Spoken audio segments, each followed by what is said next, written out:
இன்றைக்கு நாம் படிக்க போகிற சத்தியத்தினுடைய தலைப்பு என்னவென்றால் கொல்கத்தா டாக்டர் டெத். அதாவது கொல்கத்தாவில் நடந்த அந்த பெண் மருத்துவருடைய கொலையை பற்றி தான் நாம் என்ன பண்ண போறோம், படிக்க போறோம். அதற்கு பைபிள் சொல்லும் தீர்வு என்ன என்பதை பற்றி நாம் பார்க்க போகிறோம். சரிங்களா? இது மாதிரி சம்பவத்தை நாம் கேட்கும்போது நமக்கு ரொம்பவும் பயமாகவும் குழப்பமாகவும் இருக்கிறது. ஏன் உலகத்தில் இது மாதிரி இவ்வளவு கொடூரமான விஷயங்கள் நடக்கிறது? அந்த பெண்ணை என்ன பண்ணியிருக்காங்க அப்படின்னா, அந்த இரவு நேரத்தில் பணி செய்து விட்டு உறங்கிக் கொண்டிருக்கிற அந்த உறங்கும் அறையில் அந்த பெண் தனியாக இருக்கும் வேளையில் சில பேர் என்ன பண்ணியிருக்காங்கன்னா, போய் அங்கே அந்த பெண்ணை ரேப் செய்து கொலை செய்திருக்கிறார்கள். அது ரொம்ப கொடூரமான முறையில் இதை செய்திருக்கிறார்கள். சமீபத்தில் இந்தியா முழுவதும் இது ஒரு மிகப்பெரிய ஒரு பேச்சாக எல்லோரும் பேசிக் கொண்டிருக்கிறாங்க. நிறைய பேர் எதிர்ப்புகளை தெரிவித்துக் கொண்டு இருக்கிறாங்க. கோர்ட்லையும் இந்த கேஸ் நடந்துட்டு இருக்கு. இதை பார்க்கும்போது மனம் பதட்டம் அடைகிறது. ஏன் இது மாதிரியான ஒரு கொடூரமான நிகழ்வுகள் நம் தேசத்தில் நடக்கிறது, நம் உலகத்தில் நடக்கிறது என்ற கேள்வி நம் மனசுல வருது. அடுத்த கேள்வி, இந்த பிரச்சனைக்கு என்னதான் தீர்வு?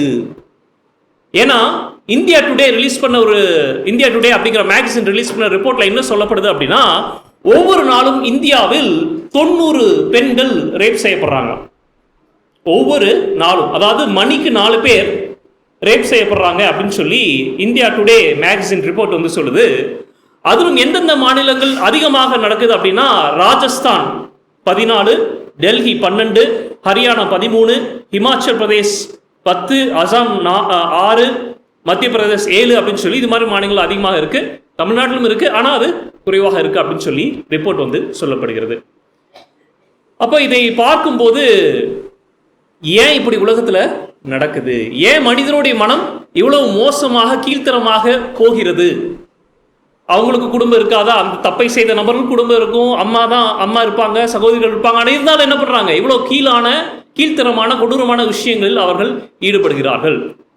இப்ப ஏன் மனிதன் இப்படியாக இருக்கிறான்? ஏன் உலகத்தில் இது மாதிரி பிரச்சனை நடக்குது அப்படிங்கிற ஒரு கேள்வி. அடுத்த கேள்வி, ஏன் ஆண்டவர் இதை அனுமதிக்கிறார்? ஏன் கடவுள் இதை அனுமதிக்கிறார்? இப்ப நம்ம குடும்பத்தில் யாராவது ஒருத்தவங்களுக்கு ஏதாவது ஒரு ரோட்ல போறவங்க ஏதாவது ஒரு சின்ன பிரச்சனை கொடுக்குற மாதிரி இருந்தால் என்ன பண்ணுவோம்? போய் தட்டி கேட்போம். ஆனா தேவன் ஏன் இதை தடுக்கவில்லை என்கிற ஒரு கேள்வி நம் மனதில் எழும்புகிறது. அடுத்தது, இதுக்கு என்னதான் தீர்வு? இது மாதிரி பிரச்சனை டெய்லி நடந்துட்டு இருக்கு, இதுக்கு என்ன தீர்வு? சரி, இந்த பிரச்சனைக்கு ஒரு தீர்வை கொண்டு வருவது நம்மால் முடியுமா? கிறிஸ்துவாகிய நமக்கும் இது மாதிரியான பிரச்சனைகளுக்கும் என்ன சம்மதம் இருக்கிறது? இதை பற்றி எல்லாம் தான் நம்ம என்ன பண்ண போறோம், இன்னைக்கு படிக்க போகிறோம். ஏன்னா கிறிஸ்தவர்கள் ஏதோ உலகத்தில் தப்பு நடந்தா ஏதோ அப்படியே கண்டும் காணாத மாதிரி நம்ம கடந்து போக கூடாது. நமக்கும் பொறுப்பு இருக்கிறது. தேவன் உலகத்துக்கு வெளிச்சமாக நம்மை வைத்திருக்கிறார். அப்ப இது மாதிரி ஒரு இருள் சூழ்ந்த வேலைகள்ல சத்தியத்தின் வெளிச்சத்தை கொடுக்க வேண்டிய ஒரு கட்டாயம் நமக்கு இருக்கிறது. முதல் கேள்விக்கான பதிலை பார்ப்போம். முதல் கேள்வி என்ன அப்படின்னா, ஏன் மனிதனுடைய மனம் இவ்வளவு மோசமாக போகிறது? ஏன் இவ்வளவு கொடூரமான காரியங்களை மனிதன் செய்கிறான்? ரோமர் 1:25. ரோமர் 1:25 வாசிங்க. 1:25.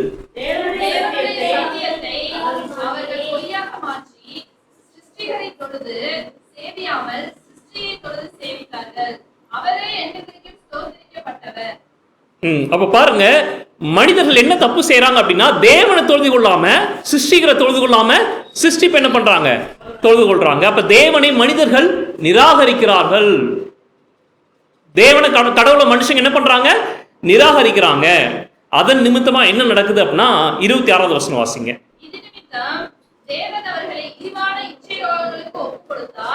அப்போ இதன் நிமித்தமாக தேவனை மனிதன் நிராகரிப்பதினால் தேவன் மனுஷனை என்ன பண்றாரு? இழிவான இச்சை ரோகங்களுக்கு ஒப்பு கொடுக்கிறார். தேவன் தான் பரிசுத்தவர், தேவன் தான் நல்லவர்.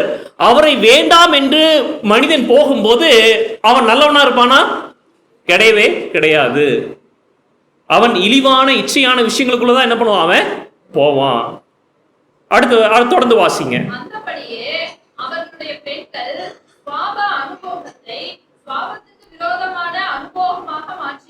அப்படின்னா என்னங்க? அடுத்த வசனத்தை வாசிப்போம். அப்படியே ஆண்களும் பெண்களை பாவப்படி அனுபவியாமல் ஒருவர் மேல் ஒருவர் விரகதாபத்தினாலே பொங்கி ஆணோடு ஆண் அவலட்சணமானதை நடப்பித்து தங்கள் தப்பிதத்துக்கு தகுதியான பலனை தங்களுக்குள் அடைந்தார்கள். இப்ப வசனம் சொல்கிறது இழிவான இச்சை அப்படின்னா என்ன அப்படின்னா ஆணும் பெண்ணும் சேர்ந்து இருப்பதுதான் யதார்த்தம். ஆனா இழிவான இச்சைனா ஆணும் ஆணும் சேர்ந்து இருக்கிற மாதிரியான நிகழ்வுகளை பத்தி இங்க வசனம் பேசுகிறது. இதைத்தான் ஓரின சேர்க்கையாளர்கள் அப்படின்னு சொல்லி சொல்றாங்க. இப்ப தேவனை நிராகரித்து மனிதன் போகும்போது இழிவான இச்சைகளுக்கு, இப்படிப்பட்ட இழிவான இச்சைகளுக்குள்ள அவன் என்ன பண்றான், போறான். ஏன்னா தேவன் இல்லாம ஒருத்தனும் ஒரு நன்மையும் செய்ய முடியாது. அப்ப ஏன் மனிதன் இது மாதிரி கொலை, கொள்ளை, விபச்சாரம், ஓரின சேர்க்கை, இன்னும் நிறைய பாவத்துக்குள்ள போறான் அப்படின்னா தேவனை மனிதன் நிராகரிப்பதினால், தேவனை நிராகரிப்பதனால தான் உலகத்தில் இப்படிப்பட்ட காரியங்களை பார்க்கணும். இது நம்ம நல்லா என்ன பண்ணுவோம், புரிஞ்சுக்கணும். 28வது வசனத்தை கவனிங்க. தேவனை அறியும் அறிவை பற்றி கொண்டிருக்க அவர்களுக்கு மனதில்லாதிருந்தபடியால் தகாதவைகளை செய்யும்படி தேவன் அவர்களை கேடான சிந்தைக்கு ஒப்புக் கொடுத்தார். தேவனை அறிகிற அறிவை பற்றி கொள்வதற்கு மக்களுக்கு என்ன இல்லை, மனசு இல்லை. சர்ச்சுக்கு வாங்க, பைபிளை படிங்க, ப்ரேயர் பண்ணுங்க அப்படின்னா அதுல விருப்பம் இல்லை, மனசு இல்லை. அதனால என்ன நடக்குதுன்னா தகாதவைகளை செய்யும்படி தேவன் அவர்களை கேடான சிந்தை. இந்த சம்பவத்தை எல்லாம் கேட்கும்போது இப்படியெல்லாம் மனுஷனுக்குள்ள ஒரு எண்ணம் வருமா அப்படின்னா ஏன் அவனுக்கு அப்படிப்பட்ட கேடான சிந்தை வந்தது அப்படின்னா தேவனை அறிகிற அறிவை பற்றிக்குள்ள அவனுக்கு மனசு இல்லை. அப்போ எங்கே தேவன் நிராகரிக்கப்படுகிறாரோ, எங்கே சத்தியத்தின் வெளிச்சம் நிராகரிக்கப்படுகிறதோ அங்க கேடான சிந்தை அதிகமாக இருக்கும், இழிவான இச்சைகள் அதிகமாக இருக்கும். இது மாதிரி சம்பவங்கள் நடந்து கொண்டுதான் இருக்கும். நம்ம ஒன்றும் பரலோகத்தில் இல்லை, உலகத்தில் இருக்கிறோம். இந்த இருள் நிறைந்த உலகத்தில் இது மாதிரி சம்பவம் நடக்கும். அப்ப ஏன் இவ்வளவு இந்த சம்பவங்கள்லாம் நடக்குது, ஏன் மனுஷனுடைய மனசு இப்படி போகுது அப்படின்னா மனிதன் தேவனை தேட விருப்பம் இல்லாம அவன் என்ன பண்றான் அப்படின்னா உலகத்துக்கு பின்பாக போறான். அதனால கேடான சிந்தையும் இழிவான இச்சைகளுக்குள்ளாம அவன் போறான். ஒருவேளை நாம் அப்படிப்பட்ட நபர்களாக இல்லாமல் இருக்கலாம். ஆனா இன்னைக்கு நாம தேவனை தெரிஞ்சும் தேவனுடைய வார்த்தையை படிக்காம அலட்சியமாக இருந்து தேவனை விட்டு அப்படியே உலகத்துக்கு பின்பாக அப்படியே போயிட்டே இருந்தால் என்ன ஆகும், நமக்குள்ளாகவும் கேடான சிந்தை வரும். கேடான சிந்தை வரும்.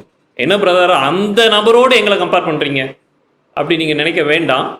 இதை பத்தி இன்னும் தெளிவாக படிக்கும்போது அந்த பிரச்சனையினுடைய ஆரம்பம் என்ன, இந்த கேடான சிந்தைனா என்னென்ன விஷயம் அப்படிங்கிறத நம்ம தெளிவாக படிப்போம். சரிங்களா? இப்போ அடுத்தது இந்த கேடான சிந்தையினுடைய கிரியைகள் என்னென்ன அப்படின்னு சொல்லி பார்ப்போம். சரிங்களா? கலாத்தியர் 5ஆம் அதிகாரம் 19. கலாத்தியர் 5ஆம் அதிகாரம் 19 வாசிங்க. மாம்சத்தின் கிரியைகள் வெளியரங்கமாய் இருக்கின்றன. அவையாவன விபச்சாரம், வேசித்தனம், அசுத்தம், காமவிகாரம். போதும். அவ பாருங்க, மாமிசத்தின் கிரியைகள். சரிங்களா? இழிவான இச்சை, மாமிசத்தின் கிரியை அப்படின்னா அது என்ன அப்படின்னா விபச்சாரம், வேசித்தனம், அசுத்தம், காமவிகாரம். தேவனை விட்டு மனிதன் விலகி போகும்போது இது மாதிரியான விஷயத்துக்குள்ள அவன் என்ன பண்றான், போறான். சமீபத்தில் பிரான்ஸ்ல ஒலிம்பிக்ஸ் போட்டி நடந்தது. உங்களுக்கு எல்லாம் தெரியும் இல்லைங்களா? அங்க ஓப்பனிங் செரிமனியில் என்ன பண்ணாங்கன்னு தெரியுமா? இந்த ஓரின சேர்க்கையாளர்கள்லாம் என்ன பண்ணாங்கன்னா கிறிஸ்துவை போலவும் சீஷர்களை போலவும் வேடமிட்டு வந்தாங்க. இது கிறிஸ்துவை இழிவுபடுத்தக்கூடிய ஒரு விஷயம் என்று உலகத்தில் உள்ள எல்லா கிறிஸ்தவர்களும் கண்டனம் தெரிவித்தார்கள். அந்த ஓரின சேர்க்கையை அங்க ப்ரொமோட் பண்றாங்க. நிறைய வெஸ்டர்ன் கண்ட்ரீஸ்ல இந்த மாதிரி ஹோமோசெக்சுவல்ஸ் இதுங்களாம் கல்யாணம் பண்ணிக்கலாங்கிறது சட்டப்பூர்வமா அங்கீகரிக்கப்பட்டிருக்கு. ஆணும் என்ன பண்ணிக்கலாம், கல்யாணம் பண்ணிக்கலாம். பெண்ணும் கல்யாணம் பண்ணிக்கலாம். இது மாதிரி இழிவான இச்சைகள் உலகத்தில் என்ன ஆயிட்டு இருக்கு, நடந்துட்டு இருக்கு. ஏன் அப்படின்னா கடவுளை நிராகரித்ததுனால. சரிங்களா? சரி, அடுத்தது போட்டி, பொறாமை, கொலை, வெறிகள், களியாட்டங்கள், முதலீடுகளே அப்படின்னு சொல்லி 21ஆம் வசனத்துல நம்ம பார்க்குறோம். அப்போ இது மட்டும் கிடையாது, விபச்சாரம், வேசித்தனம் மட்டும் கிடையாது. அடுத்து பாருங்க 20ஆம் வசனத்தை வாசிங்க.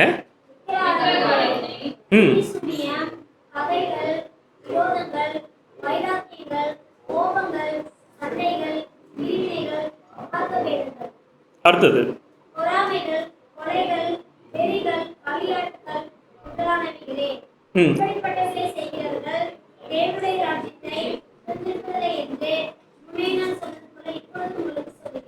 பாருங்க, மாமிசத்தின் கிரியை, தேவனை விட்டு வழி விலகி போகும்போது இந்த மாம்சத்தின் கிரியை தான் மனுஷனுக்குள்ள வருது. அது என்னன்னா உபச்சாரம், வேசித்தனம், இதெல்லாம். இது அதுக்கப்புறம் பார்த்தோம்னா கோபம், சண்டை, பழி வாங்குற ஒரு எண்ணம், இதெல்லாம் நமக்குள்ள இருந்தா இதுவும் மாமிச சிந்தை தான்.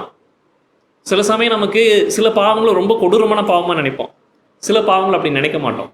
ஒருவேளை நம்ம விபச்சாரம் செய்யாமல் இருக்கலாம், ஆனால் நமக்குள்ள விரோதம் இருக்கும், நமக்குள்ள பிரிவினை இருக்கும், நமக்குள்ள போட்டி இருக்கும். இந்த போட்டி, பொறாமை, இது மாதிரியான இதெல்லாம் என்னது? மாமிச சிந்தை. அப்போ இது எல்லாம் இருந்தது அப்படின்னா நம்ம என்ன பண்ண மாட்டோம்? தேவனுடைய ராஜ்யத்துக்குள்ள வரமாட்டோம். அப்போ நமக்குள்ள என்ன குணங்க வேணும்?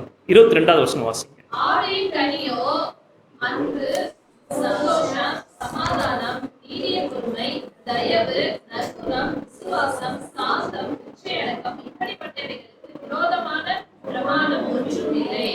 பாருங்க, இதுதான் நமக்குள்ள வேணும். அன்பு, சந்தோஷம், சமாதானம், இது மாதிரி குணங்கள் நமக்குள்ள வேணும். நமக்கு தானா வந்துருமா இது மாதிரி குணங்கள்? இல்லை இல்லை. தானா நான் அன்பா இருக்கணும்னு நினைச்சா நான் அன்பா ஆயிட முடியுமா? முடியாது. மனிதனுடைய சுய பலத்தினால் அவன் தேவனுடைய குணத்தை பிரதிபலிக்க முடியாது.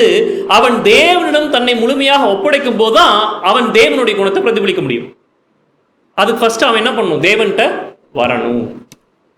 அப்போ உலகம் கேடான சிந்தைக்குள்ளும், இழிவான இச்சைக்குள்ளும், காம விகாரத்துக்குள்ளும், போட்டிக்குள்ளும், பொறாமை, இது மாதிரி நிறைய விஷயத்துக்குள்ள போறது காரணம் அவங்க தேவனை நிராகரித்தது தான். சரி, முதல் விஷயம் நாம் என்ன பண்ணோம்? புரிஞ்சுக்கிட்டோம். இப்போ ரெண்டாவது விஷயம் என்ன அப்படின்னா, ஏன் தேவன் உடனே தண்டனை கொடுக்க மாட்டேங்கிறார்? பழைய ஏற்பாடு காலத்தில் உடனே தண்டனை இருந்தது, கரெக்டுங்களா? எதுக்கெல்லாம் தண்டனை இருந்தது தெரியுமா? விபச்சாரம் பண்ணால் கல்லெறிந்து கொலை. அதனால தான் விபச்சார ஸ்திரீ என்ன பண்ணுறாங்க? இயேசுகிட்ட கொண்டு வராங்க. அதே மாதிரி வேற எதுக்கு? பெற்றோரை தாய் தகப்பனை அடிச்சாவோ இல்லை சபித்தாவோ அவன் கொலை செய்யப்பட வேண்டும் அப்படின்னு சொல்லி வசனம் இருக்கு. நீங்க வீட்டுக்கு போய் படிச்சு பாருங்க. யாத்திராகமம் 21ஆம் அதிகாரத்தில் 15வது வசனம் வீட்டுக்கு போய் படிச்சு பாருங்க, சரிங்களா? அடுத்தது இன்னொரு விஷயம், தேவ தூஷணம் பண்ணாலும் என்னதுதான்? கொலை செய்யப்படணும். லேவியராகமம் 24ஆம் அதிகாரத்தில் 16வது வசனத்தில் இருக்கு. ஓய்வு நாளை நிராகரித்து இல்லை ஓய்வு நாளை கடைபிடிக்காத போது அந்த நபர் கொலை செய்யப்பட வேண்டும் என்று சொல்லி வசனம் சொல்லுது. யாத்திராகமம் 31:14 வாசிங்க. ஆகையால் ஓய்வு நாளை ஆசரிப்பீர்களாக, அது உங்களுக்கு பரிசுத்தமானது. அதை பரிசுத்த குலைச்சல் ஆக்குகிறவன் கொலையுண்ண கடவன். இப்போ பரிசுத்த குலைச்சல் ஆக்குறவன் என்ன பண்ணப்படணும்? கொலை செய்யப்பட வேண்டும். இப்போ நாம எதுக்கு எடுத்தாலும் மரண தண்டனை. ஏன்னா இப்போ உலகத்தில் நிறைய பேர் அப்படிதான் பேசிட்டு இருக்காங்க. இவனையெல்லாம் என்ன பண்ணும்? கொலை செய்யணும். இந்த முஸ்லீம் கண்ட்ரிஸ்ல இருக்கிற மாதிரி என்ன பண்ணணும்? நடு ரோட்டில் நிற்க வச்சு இது பண்ணணும், அது பண்ணணும், என்னமோ சொல்லிட்டு இருக்காங்க. அது கரெக்டு தான், அது கரெக்டு தான். பைபிள் என்ன பண்ணிருக்கு? பழைய ஏற்பாடு அப்படியெல்லாம் தண்டனை இருக்கு. ஆனா அதே பழைய ஏற்பாடுல என்ன தண்டனை இருக்கு? ஓய்வு நாளை மீறுகிறவர்கள் கொலை செய்யப்படணும்னு இருக்கு. இப்போ இந்த தண்டனைக்கு ஓகேவா? நம்ம ஓகேவா? எல்லாரும் ஓகேவா? ஆனா அவனை கொலை செய்யணும், விபச்சாரக்காரனை கொலை செய்யும் போது என்ன சொல்றோம்? நம்ம எல்லாரும் ஓகேங்கிறோம். ஓய்வு நாளை மீறது. இப்போ எனக்கு ஒரு கேள்வி, சந்தேகம், நீங்க தான் எனக்கு தெளிவுபடுத்தணும். 10 கட்டளை இருக்கு. முதல் 4 கட்டளை தேவனுக்குரியது, அடுத்த 6 கட்டளை மனுஷனுக்குரியது. இதுல எது முக்கியம்? ஐ மீன் ரெண்டுமே முக்கியம் தான், ஆனா இதுல எது முதன்மையானது? முதல் 4. அப்ப தேவனுக்குரியதா முதன்மையானது, கரெக்டுங்களா? விபச்சாரம் செய்யாதிருப்பாயா அப்படிங்கிற கட்டளை எங்க வருது? மனுஷனுக்குரிய இதுல வருது. ஓய்வு நாள் அப்படிங்கிறது எங்க வருது? தேவனுக்குரிய இது வருது. அப்ப 2 கட்டளை இருக்கு. இந்த 2 கட்டளைல எது அப்போ ரொம்ப முக்கியம்னு சொல்லலாம்? ஓய்வு நாள். ஏன்னா அது தேவனுக்குரிய விஷயமா இருக்கு, கரெக்டுங்களா? ஏன்னா நீங்க தேவனிடத்தில் முதல்ல அன்பு கூத்தாதான் மனுஷன்ட்டே அன்பு கூற முடியும்.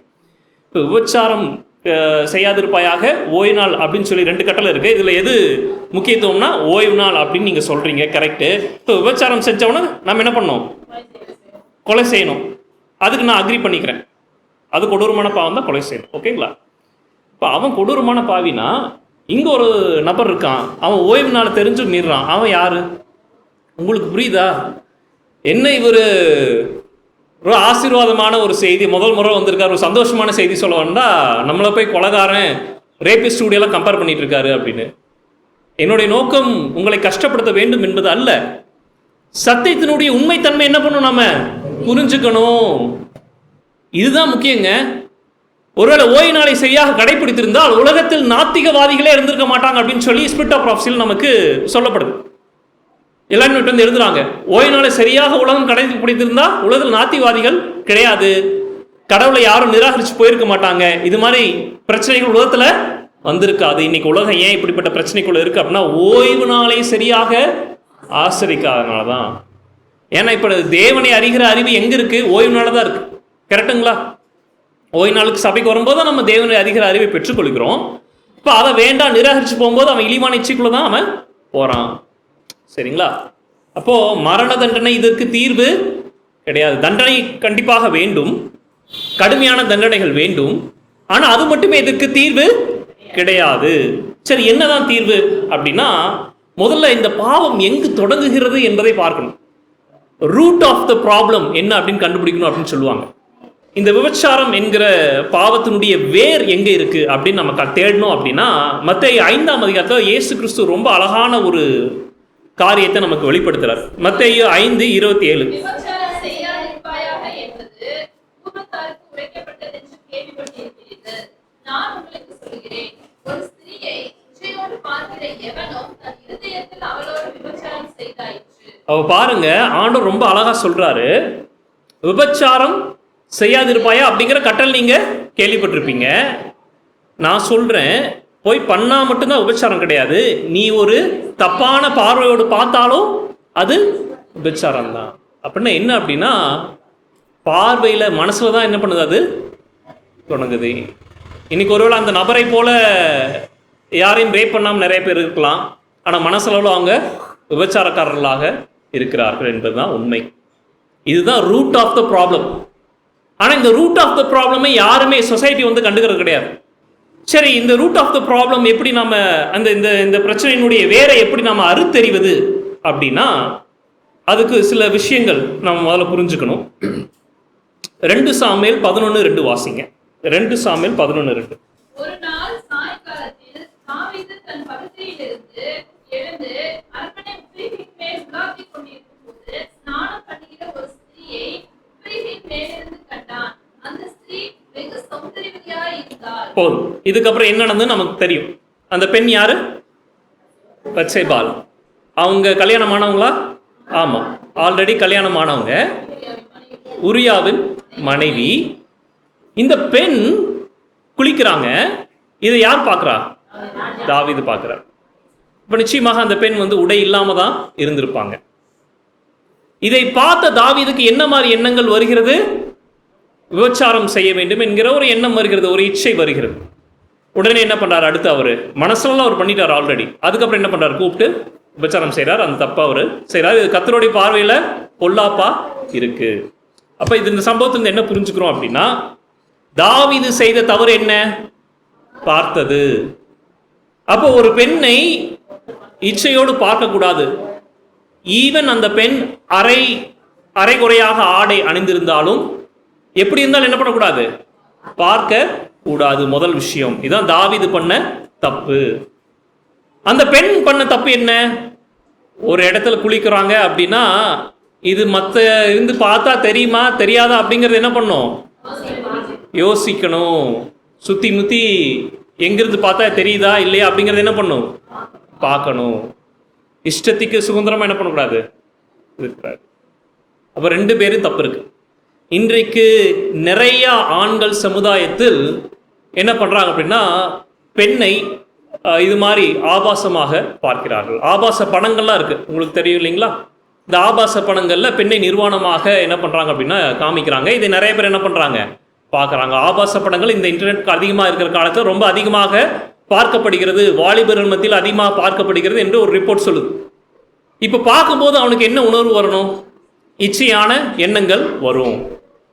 அந்த இச்சையான எண்ணங்கள்ல அவன் என்ன பண்ணுவான்? தப்பு செய்வான்.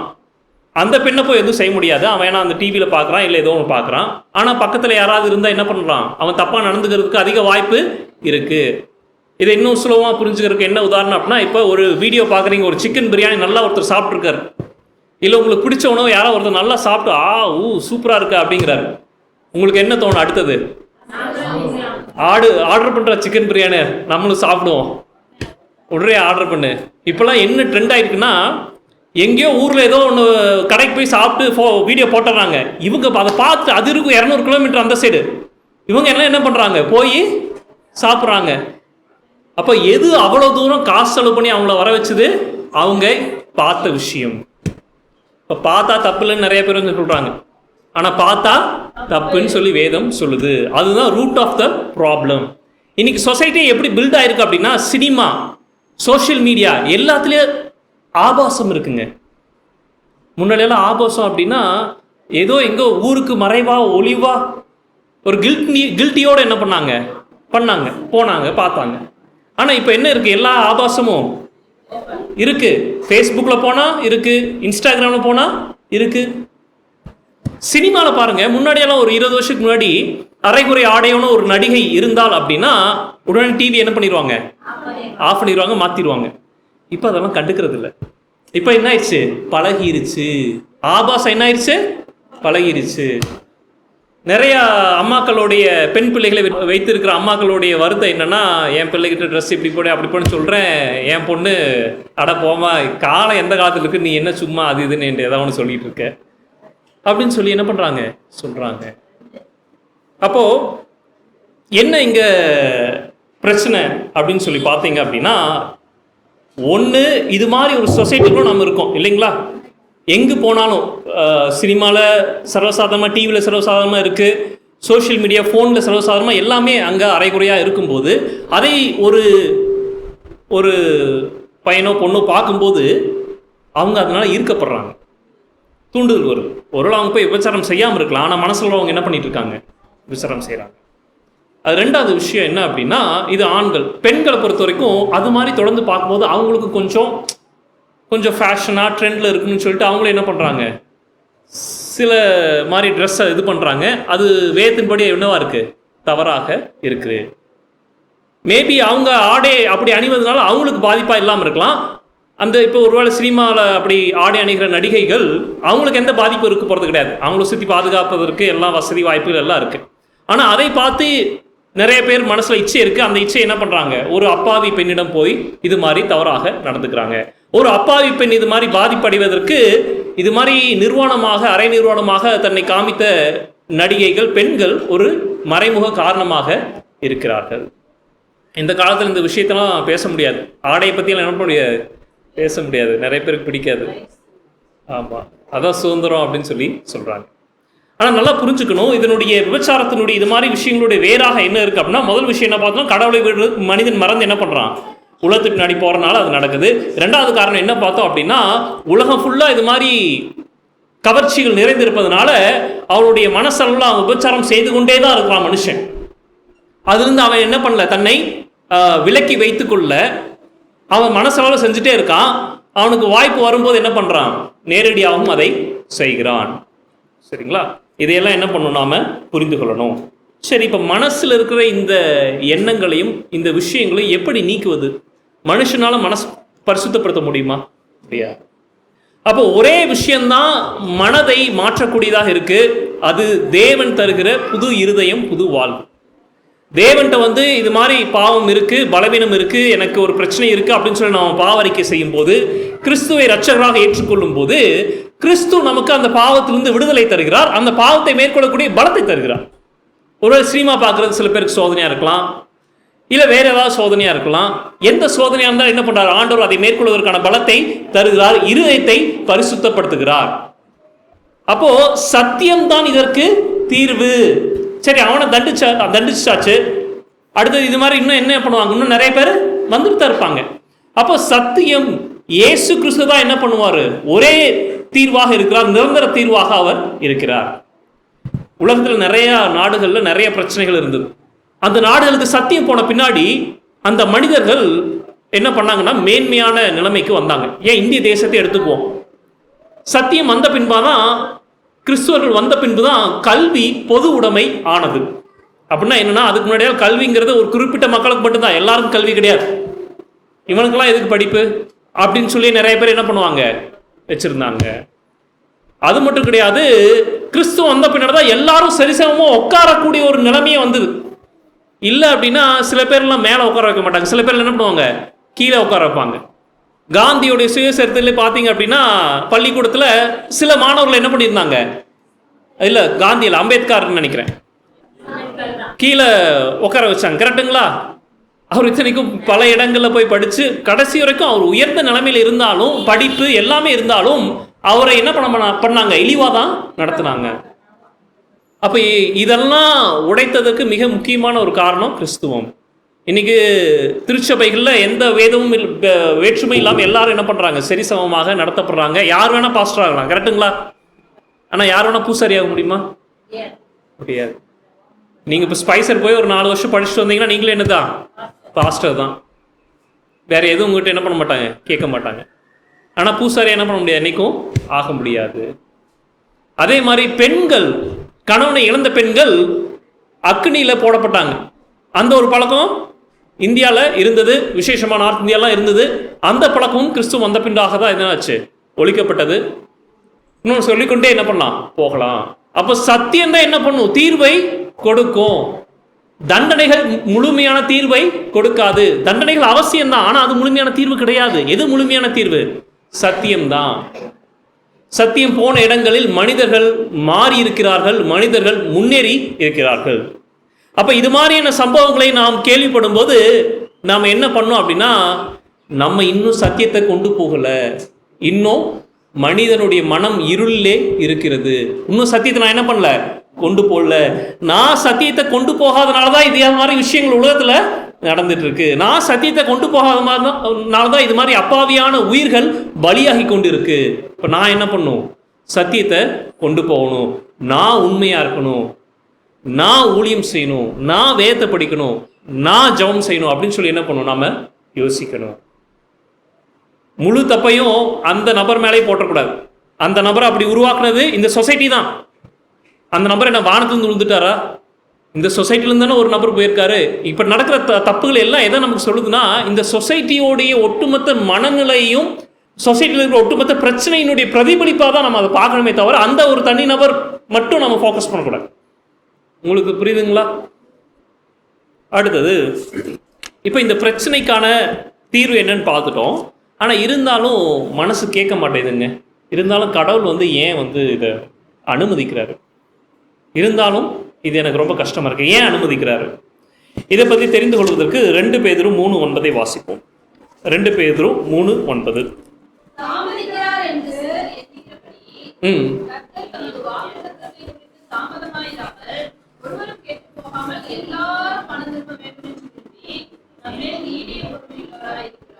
இப்ப கடவுள் தாமதிக்கிறார் அப்படின்னு சொல்லி நிறைய பேர் சொல்றாங்க.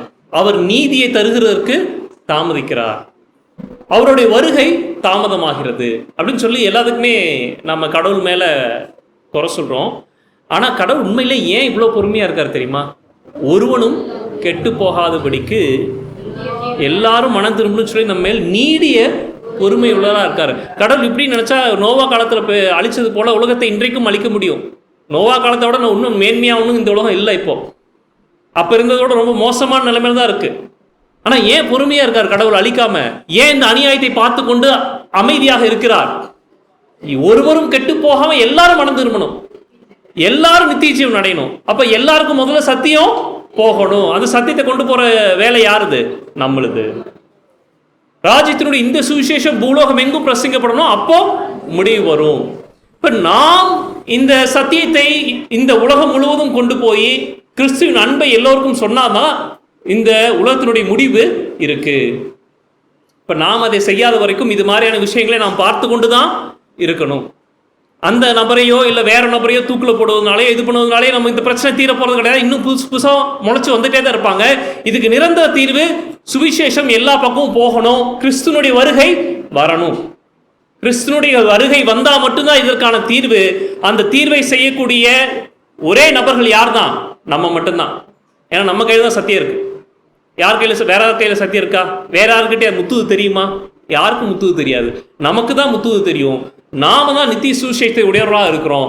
நாம் இந்த சுவிசேஷத்தை உலகத்துக்கு அறிவித்தோம் என்றால் தேவனுடைய வருகை வரும். தேவனுடைய வருகை வந்தால் இந்த எல்லா அநியாயத்துக்கும் ஒரு முற்றுப்புள்ளி கிடைக்கும்.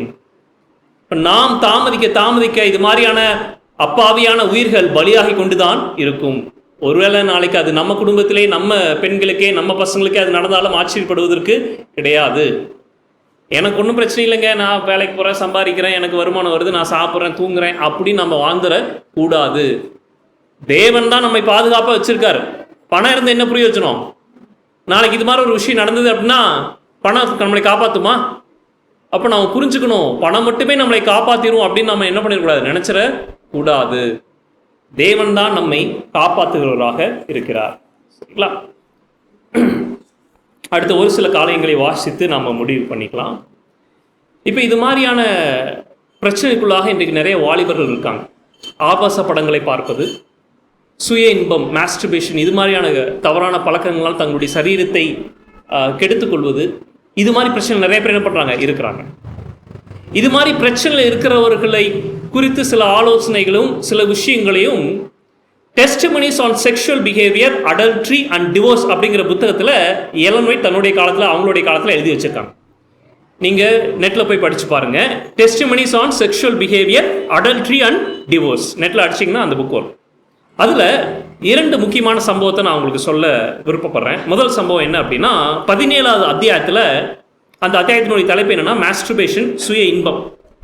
இதில் ஒரு சம்பவத்தை எலன் ஒயிட் பதிவு பண்ணுறாங்க. எலன் டு ஜேம்ஸ் ஒயிட் ஒரு மீட்டிங் போய் பேசி முடிக்கிறாங்க. அதுக்கப்புறம் ஒரு சகோதரர் வந்து என்ன பண்ணுறாரு அப்படின்னா, எங்கள் வீட்டுக்கு வந்து என் மனைவிக்காகவும் பிள்ளைக்காகவும் எனக்காகவும் நீங்கள் ஜெபம் பண்ணணும். எங்கள் பிள்ளையை நாங்கள் பறி கொடுத்துட்டோம், எங்கள் மனைவியும் என்னுடைய மனைவி வந்து சிக்காக இருக்கா, உடல்நிலை சரியில்லாமல் இருக்கா, எனக்கும் லங்கில் சில பிரச்சனை இருக்குது, நுரையீரலில் சில பிரச்சனைகள் இருக்குது, வந்து ஜெபம் பண்ணுங்க அப்படின்னு சொல்கிறாங்க. சரி, நாளைக்கு நீங்கள் வாங்க ஜெபம் பண்ணுறோம் அப்படின்னு சொல்லி எலன் ஒயிட் சொல்லிடுறாங்க. அன்னைக்கு இரவில் எலன் ஒயிட்டும் ஜேம்ஸ் ஒயிட்டும் இந்த சகோதரருக்காக ஜெபம் பண்ணிட்டு படிக்கிறாங்க. படுக்கும்போது எலன் ஒயிட்டுக்கு ஒரு கனவு, ஒரு ட்ரீம் வருது. அதில் ஆண்டவர் என்ன வெளிப்படுத்துகிறாருன்னா, இந்த சகோதரன் ஜெபம் பண்ணுங்கன்னு சொல்லிட்டு போன சகோதரன் வாலிப வயதிலிருந்து இந்த மாஸ்டர்பேஷன், இந்த சுய இன்பம் இப்படிங்கிற ஒரு தவறான பழக்க வழக்கத்தினால் தன்னுடைய சரீரத்தை கெடுத்து கொண்டு வந்திருக்கிறான். கல்யாணத்துக்கு அப்புறம் அவன் என்ன பண்ணாத விடலை. அவனுக்குள்ளாக பாவம் இருக்கிறது என்று அந்த கனவுல தேவன் உணர்த்துறார். பாவம் இருந்தால் நம்ம செய்கிற ஜெபம் வந்து கேட்கப்படுமா? அடுத்த நாள் வந்து அந்த சகோதரன் வராரு. எலன் ஒயிட் அவங்களை கூப்பிட்டு, இது மாதிரி எனக்கு ஒரு கனவு வந்து தேவன் உணர்த்தினாரு, உண்மையா அப்படின்னு சொல்லி கேட்குறாங்க. அந்த சகோதரன், உண்மைதான், நான் இதுலேருந்து மீள முயற்சி பண்ணுறேன் அப்படின்னு சொல்கிறார்.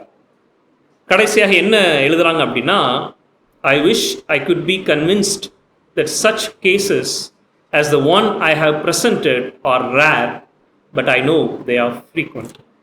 அதாவது நான் சொன்ன இந்த சம்பவம் ஏதோ எப்போது நடக்கிற சம்பவம் அப்படின்னு எனக்கு சொல்லதான் விருப்பம், ஆனால் இது மாதிரி சம்பவங்கள் அதிகமாக இருக்குது. அப்படின்னா இது மாதிரி பாவங்கள் அதிகமாக நடந்து கொண்டு இருக்கு.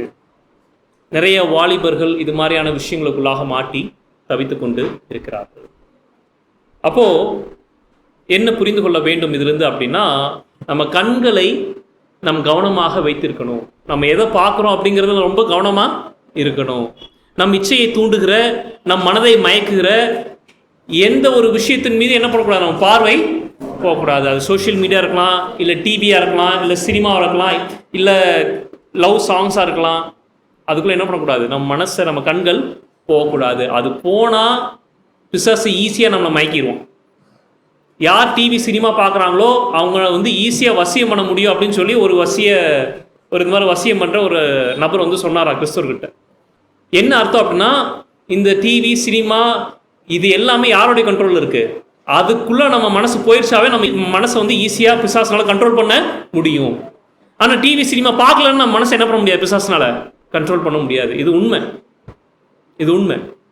ஓகே, அடுத்த இன்னொரு சம்பவம் அதே புத்தகத்தில், testimonies on sexual behaviour, adultery and divorce அப்படிங்கிற புத்தகத்தில் 14வது அத்தியாயத்தில் என்ன எழுதப்பட்டிருக்கு அப்படின்னா, செக்ஷுவல் எக்ஸஸ் வித்தின் மேரேஜ். திருமணத்துக்கு வெறி பண்ண விபச்சாரம், ஆனால் திருமணத்துக்குள்ள அது பரிசுத்தம். கரெக்டுங்களா? திருமணத்துக்குள்ளாக இருக்கிற கணவன் மனைக்குள்ளாக இருக்கிற அந்த பந்தம், அந்த உடல் உறவு, அந்த செக்ஸ் அப்படிங்கிறது பரிசுத்தம், அது ஆசீர்வாதம், அது தேவனிடமிருந்து வந்த ஒரு பரிசு.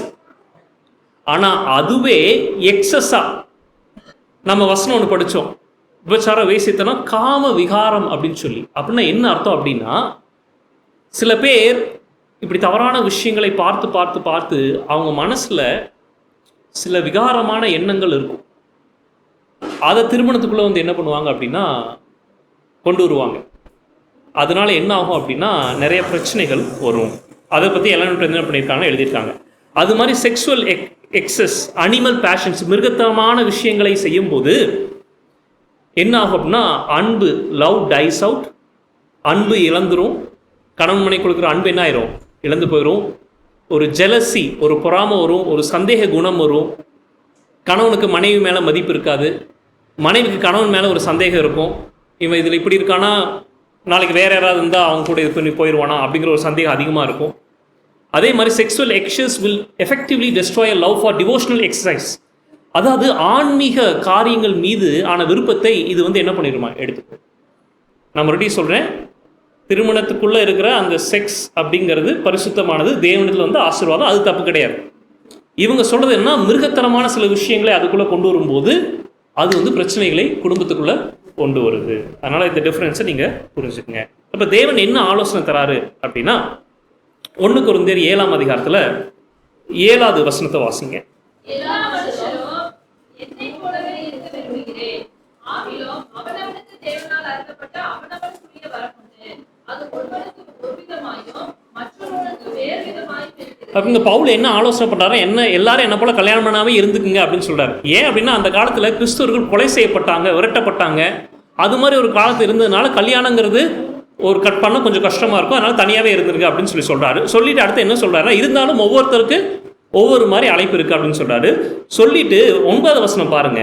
ஆகிலும் அவர்கள் விரக்தராய் இருக்கக்கூடாதிருந்தால் விவாகம் பண்ண கடவர்கள்.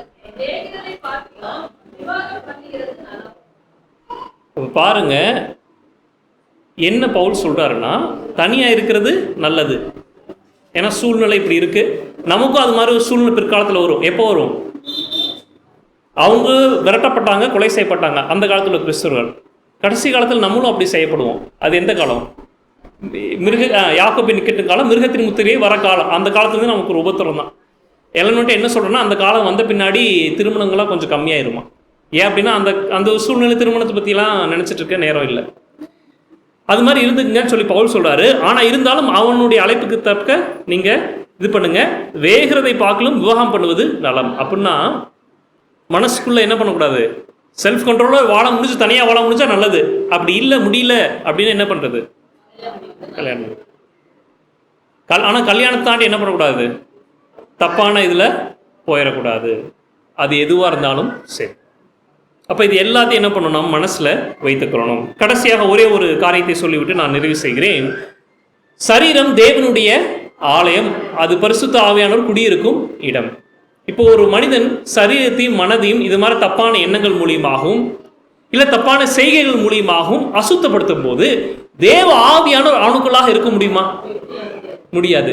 தேவ ஆவியானவர் அவனுக்குள்ளாக இல்லாத போது அவன் நன்மையான ஒரு வாழ்க்கையை வாழ முடியுமா? சுவிசேஷத்தை உலர்த்து கொண்டு போக முடியுமா? முடியாது.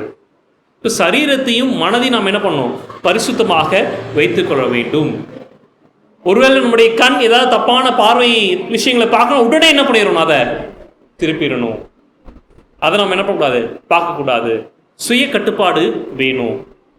இது இல்லை அப்படின்னா நம்ம என்ன பண்ணிடுவோம், தப்பான வழிகளில் போவதற்கு அதிக வாய்ப்பு இருக்குது. அப்போது செய்தியோட நிறைவு பகுதிக்கு வந்துட்டோம்.